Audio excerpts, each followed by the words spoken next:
Thank you very much. It's a pleasure to be here. It's my first trip to Baltimore. And I'm not a nephrologist, nor am I a cardiologist. I'm a rare breed. I'm a clinical pharmacologist.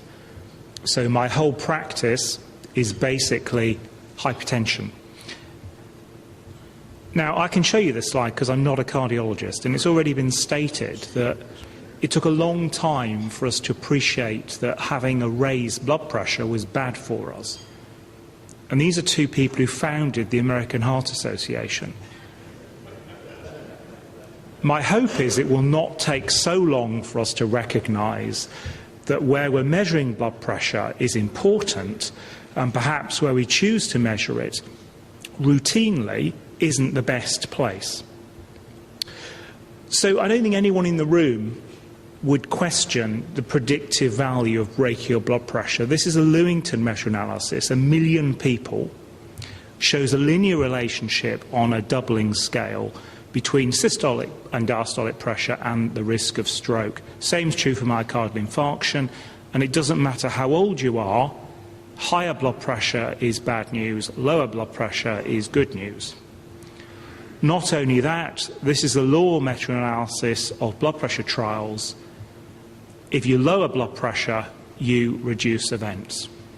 So maybe I could shut up and sit down now, but I'm going to try and convince you there's probably a bit more to it than that. But you'll be familiar with guidelines, which men in grey suits usually write, picking arbitrary numbers out of the air and telling us all we've got to hit target, and these are the targets they've made up. And we know if we follow guidance, our patients do better. But as has been alluded to, blood pressure varies depending on where you happen to measure it. Now, this was known before I was born, but we've largely ignored it. So here are some pressure waveforms in different blood vessels that you'll be familiar with. And what you'll notice is that the bottom pressure, or the diastolic pressure, is fairly constant. But the systolic pressure increases as you move away from the heart. So it's actually highest in your radial artery. And it's not very different in your brachial artery, which is where we measure blood pressure. But if we chose to measure it in the aorta, it would be lower. And what we showed in our own study of over 10,000 individuals is that if you look at the difference between the brachial blood pressure and the aortic blood pressure, it varies. It varies as a function of age, and it also varies as a function of gender. Men are in the dark blue and women are in the pale blue. And what you can see is it decreases with age, so the two pressures become closer together. But even if you're in your 70s and 80s, there can still be a 5 or 10 millimetre mercury difference. But you'll notice the error bars in this figure, which indicates that it is variable even within a gender and even within an age group. Therefore, it's not predictable just by looking at someone and asking their age. And this causes us a problem, because if you put people into pigeonholes of blood pressure based on measuring it at the brachial artery, which is what we all do in routine practice, what you will notice is that the aortic pressure between those groups or pigeonholes overlaps considerably. Now, I'm not really interested in people with a blood pressure of 100 because they're going to outlive me. Nor am I interested in people with blood pressure of 200, because irrespective of what their aortic pressure is, you're going to treat them. What I'm interested in is people like me, and probably many of you, who are in the middle. Because what you'll notice is that people who are around the treatment cutoff have a 70% overlap in their central pressure. And what that might mean is that we're not treating some people who would benefit, and we are treating people who will not get as much benefit as others. So I'm going to talk about two main things this afternoon. Which pressure should we target with our antihypertensive medication? And could those drugs that we all use routinely have different effects on our peripheral and our central or aortic pressure?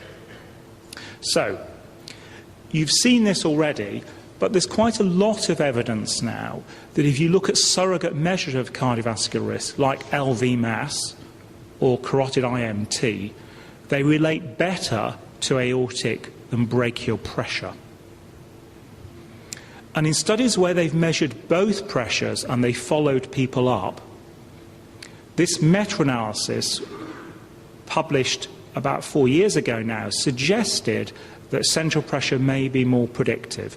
You'll note it failed to reach formal statistical significance, and we're undertaking a repeat of this at the moment with extra studies to see whether this will hold up and whether actually central pressure is a better predictor. But this is observational data. It's not treat and see what happens. This is just following people, looking at their pressure. Now, this is an interesting analysis done by Wang. If you look at the left-hand side of the screen, you'll see the relationship between peripheral, that's brachial pressure, and the change in studies where we treated people with antihypertensive medication and how that relates to the change in stroke risk. Now, you and I would probably think that ought to be a fairly linear relationship, and it surprised many people that it was a curvilinear relationship. What Wang did is, using our data, he computed what the central pressure was likely to have been. He didn't measure it, he estimated it. And lo and behold, when he did that and redrew the graph of central pressure, he got a much more linear relationship, suggesting perhaps this curvilinear relationship of brachial pressure was due to the fact that there was a difference between brachial and central pressure, and we'd been better off looking at central pressure. Again, doesn't prove the point, but it's very suggestive. And then there are two trials where they've taken hypertensive people, given them drugs, different drugs. This is a French study, so of course it's using Peripheral against Atenolol, and they looked between the arms at differences in LV mass. And what they found is that that difference in LV mass between the two treatment arms was related to differences in central pressure. It did not relate to differences in brachial pressure. And this is a similar study done by Britt Campus and colleagues from Estonia, where they used two different drugs, this time two beta blockers, one Nebivolol, one Meta-regression. Again, a pretty similar effect on brachial pressure, but a difference in the effect on central pressure, and I'll come back to this in a moment. But what they found was that in this study, the change in LV mass was more strongly related to the change in central pressure than the change in brachial pressure, perhaps suggesting to us that central pressure is more important. And some of you will be familiar with this study, the ASCOT study, done in Scandinavia in the UK, compared an amlodipine-based and a atenolol-based regime. No difference in brachial pressure, a difference in outcome here. And this is a composite endpoint.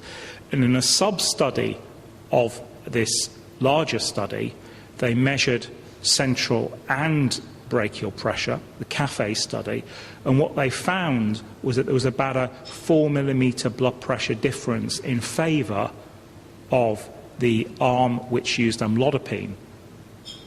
And that would neatly explain the difference in outcome observed in this study. Again, suggesting that central pressure probably. This is a list of studies which have assessed the effects of antihypertensive drugs on central and peripheral pressure. It's not an exhaustive list, there are more studies. But what you'll notice is there are a fair number of them, but if you look at the N values, you'll notice they're fairly small sample sizes. So Alan Hughes's group at Imperial College in London did a meta-analysis of these studies. And what you can see here is that they've done a typical forest plot, and what you'll notice is if you're to the right of the plot, that actually the drug lowers brachial better than central. If you're to the left of the plot, then the converse is true. And I'm not going to go through this because it's a very tedious plot, but I'm just going to highlight some things to you. If you look at beta blockers, their analysis suggests that it lowers brachial more than central. And actually that effect is greater than the effect you see with ACE inhibitors of diuretics. Not only that, they also look at a small number of trials that have used some different beta blockers, this one Nebivolol, and they suggest that the converse is true, that Nebivolol perhaps lowers central more than brachial pressure. They did an analysis of combinations in this study as well, and the bottom line was that it wasn't a lot of difference between the combinations in their effect on central and peripheral pressure. Now, I think there's some problems with this analysis. Many of these studies are tiny. They all have different treatment periods. They all have different types of patients that have been enrolled in them. And as one of my colleagues would say, if you add a thimbleful of wine to a Chateau Lafite, a thimbleful of vinegar to a Chateau Lafite, you end up with a bottle of vinegar. Okay? So if you include some poor studies in the meta-analysis, you end up with nonsense. And I think that's what's gone on here. This is probably the best study we have to date comparing the effect of antihypertensive medication. It's a study by Trevor Morgan in Australia. And he actually compared these four main classes of antihypertensive drug, looking at brachial pressure, which is what the B is, and aortic pressure, which is what the A is. And what you'll notice is that for most drugs, the reduction in aortic pressure is about the same, if not greater, than the reduction in brachial pressure, with the exception of beta blockade, in which the converse is true. We did a very similar study to Trevor Morgan's, using slightly different drugs, the same groups of drugs, and what you'll notice here is exactly the same thing, that for all the drugs apart from Atenolol, the reduction in central pressure is the same, if not greater, whereas with Atenolol, the converse is true. And that fits with the data I've shown you from the CAFÉ study, which is the largest of the studies available, in which there's about a 4 millimetre difference in the effect between the arms. Problem with CAFÉ is they didn't have baseline measurements, so it's a slightly difficult study to interpret. And it may well not be simply related to Atenolol. These are data from Maurice Brown in Cambridge. Again, a rotational study through some fairly common classes of antihypertensive drugs. If you look at the top panel, the only drug that is less good at lowering central pressure is bisoprolol, so another beta blocker. And there was some suggestion in this study that that might be an adverse effect because it was the only drug that put up plasma BNP, suggesting increased stress or strain on the left ventricle. Now, I hinted a moment ago that Nebivolol, which is a peculiar beta blocker, might be free of these effects. And I think it probably is. These are our own data from Cambridge comparing head-to-head Atenolol and Nebivolol. And what you'll notice is Nebivolol has a bigger effect on aortic pulse pressure than Atenolol, despite identical effects on brachial pressure. Nebivolol is an interesting molecule. It's the most beta-1 selective of the beta blockers, and it also seems to be a nitric oxide releasing agent. The mechanism of that is as yet unclear. And our data were more recently confirmed by Priit Campus's group in Estonia, who showed the same thing. He compared metoprolol with Nebivolol, and again, Nebivolol was superior and was better at reducing central pulse pressure than was metoprolol, despite identical effects on brachial pressure. Now, you've seen this slide. It's a slide from Morrill using a sphygmograph years ago, looking at the effect of a drug which you'll all be familiar with, GTN. We don't think of it as an antihypertensive effect, but what this slide shows you is that it has a pretty powerful effect on the waveform. Michael O'Rourke and colleagues looked at the effect of infusing GTN on brachial and aortic pressure. And what you'll notice here is that if you use low doses, you don't have a big effect on brachial pressure. Indeed, the curve's effectively flat. But what you do find is an effect on aortic pressure. Once you put the dose higher, then both pressures come down. Okay? And that would fit with Gordon-Stokes' observations. Gordon's published 2 papers about 15 years ago now, both in people with hypertension, both older groups of hypertensives, where he randomised them to isosorbide mononitrate in one study and isosorbide dinitrate in the other one, or placebo. And what you can see here is that the nitrate in the dotted line lowers brachial pressure, and that effect was sustained over a treatment period of 2 weeks, I think, in the second study. But if you look at the change in aortic pressure, what you'll notice is that that effect is greater. Okay? So this suggests that nitrates may be able to modulate central pressure more than brachial pressure, and therefore provide an interesting therapeutic target. We looked at the chronic effects of nitrates, isosorbide dinitrate, compared to angiotensin receptor antagonists, beta blocker, alpha blockers, and they were the only one of the drugs which are able to reduce central pressure more than brachial pressure. And this is another nitrate. This is an experimental nitrate, GSNO, or S-nitrizoglutathione. This is an endogenous compound that circulates around inside our bodies, but you can make it and give it exogenously. And what you notice again is that the effect on central pressure is much greater than the effect on peripheral pressure. So I think there is therapeutic hope in nitrates. I think we probably underuse them as antihypertensive drugs. But I think if we're going to focus on central pressure, they offer a ray of hope to modulate central pressure without modulating brachial pressure. Now, I just want to finish by spending a few minutes explaining to you why, from a physiological point of view, you may be able to change one pressure without changing the other pressure. When you measure a pressure waveform, you're measuring a composite wave, and that wave is a composite of an ejection pressure wave, which is created by the left ventricle when it ejects blood. And that wave goes out, down your arteries, it hits bifurcations and reflection sites, and it gets reflected back. And it adds to the outgoing wave, so you're measuring a composite. It's a little bit like throwing a brick in the middle of a pond. You get a wave that goes out to the edge, and then it comes back to the middle, and that carries on.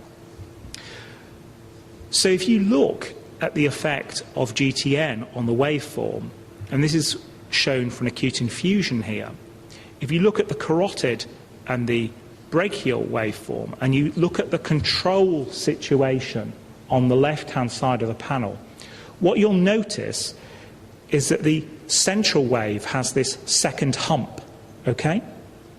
Whereas the brachial wave is not dominated by that second hump. And that second hump is the wave reflection. And what GTN appears to do is take that away. And you can see that is dramatically removed within 1 to 5 minutes. Now, if you look carefully at the radial waveform, you'll see it changes shape. But because that second peak is not dominant, it means the pressure doesn't change.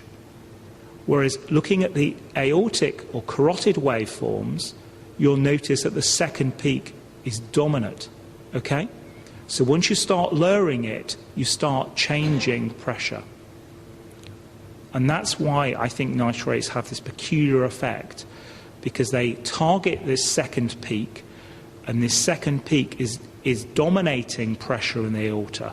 It is not dominating pressure in the brachial and radial arteries. If you look at the opposite experiment of giving beta blockers, which I've suggested are less good, you find the converse. What you find is that beta blockers increase wave reflection. And if you're interested, we could debate that later on. So the simple message is nitrates are probably better at lowering central pressure because they reduce wave reflection. And beta blockers, at least with the exception of Nebivolol, are probably less good because they enhance wave reflection. Okay. And that is an important message, because here are some aortic waveforms taken from different people. And what you'll see is the top one has a dominant second peak, whereas the next two don't really. And then the third and fourth, again, have dominant second peaks. And these are taken from people of different ages. The ones without the dominant peak are young people. Okay. So it suggests that drugs that modulate wave reflection may be better targeted at people with high wave reflection rather than young people, because in young people they're going to have no more effect on aortic than they have on brachial pressure. So this is my own take on the published evidence of the relative effects of drugs on central pressure. I think largely they're all much for muchness, with the exception of beta blockers, which seem to relatively increase it, or if you want to look at the other way, don't lower it as much, and nitrates, which seem to have a relatively greater effect on central pressure, or if you want to look at the other way, lower it more. Okay. And I'll leave you with this engraving. To my knowledge, this is the first measurement of central pressure. It's in a horse, as you can see, made just outside Cambridge by the Reverend Stephen Hales in 1733. He did it in a rather invasive way. He shoved the end of a long glass tube into the carotid artery of a horse, noticed, or at least his assistant noticed, that it rose up the tube to a height of 9 feet 8 inches for anyone who's interested in the central pressure of a horse. Fortunately, we now have much more user-friendly, or at least patient-friendly, methods for assessing central pressure, and I hope that is what is going to drive the field forward and mean we don't have to wait 100 years to actually start targeting and treating central pressure, because we now have the tools to measure it safely in routine clinical practice. Thank you very much for your attention.